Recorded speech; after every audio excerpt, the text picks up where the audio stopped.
The place which Jesus chose for his home after being driven away from Nazareth was Capernaum. This was a large city on the northwestern shore of the Sea of Galilee. Only one city beside the lake was larger, Tiberias. That was a new city built by Herod, the ruler of Galilee, and named after the Emperor Tiberius at Rome.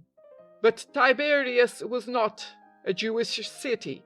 It contained temples to idols, its people were foreigners, and very few Jews were willing to live within its walls. Then, too, Herod Antipas lived there in a palace which he had built, and Jesus did not wish to be near Herod. But Capernaum was a Jewish city, and Jesus felt that his work was to be among the Jews. At least 4 of the early followers of Jesus lived in Capernaum. 2 pairs of brothers, Simon and Andrew, the sons of Jonas, and James and John, the sons of Zebedee. These 4 men were partners with Zebedee in the fishing trade. They owned a number of fishing boats and had men working for them. The lake was full of fish, and many people all around it lived by fishing. The fish in the Sea of Galilee were good food, and were sent to all the nearby cities.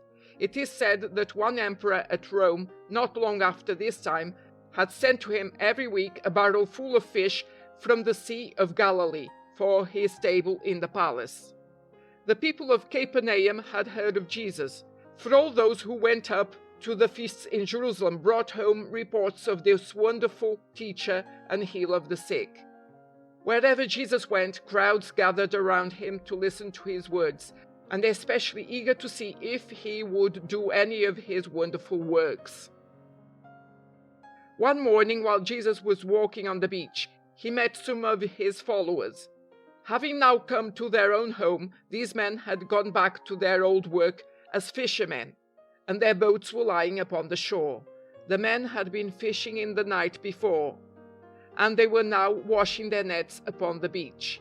Jesus spoke to one of his followers, Simon Peter, to push his boat a little way out into the water.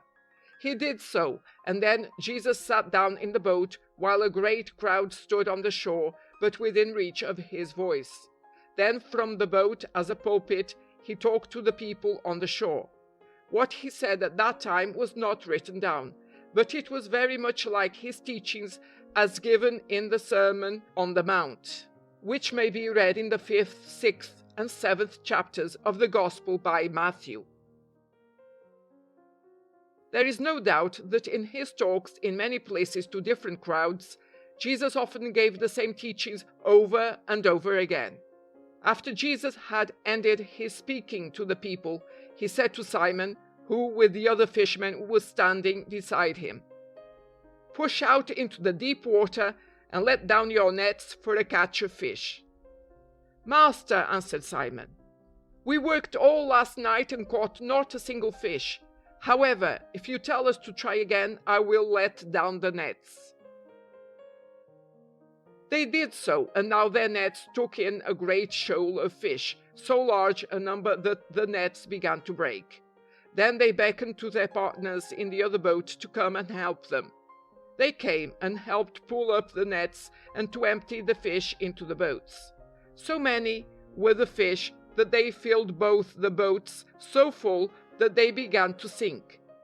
When Simon Peter saw all this, he was struck with wonder and with fear, for he felt that this had been done by the power of God. He fell upon his knees in the boat to Jesus, saying, "O Lord, I am full of sin, and am not worthy of all this. Leave me, O Lord." But Jesus said to him and to the other 3 men with him, "Do not be afraid, come after me, and from this time you shall be fishers of men." He meant that they were now to leave their nets and their boats to stay with him, and after learning from him, they were to go out and show men the way out of sin into the kingdom of God. As soon, therefore, as they had brought their nets and their fishes to the land, they left them with Zebedee, the father of James and John, and with the hired men. From that day, these 4 men stayed with Jesus and went with him on all his journeys, listening to his words until from hearing them often they learned them and could repeat them to others.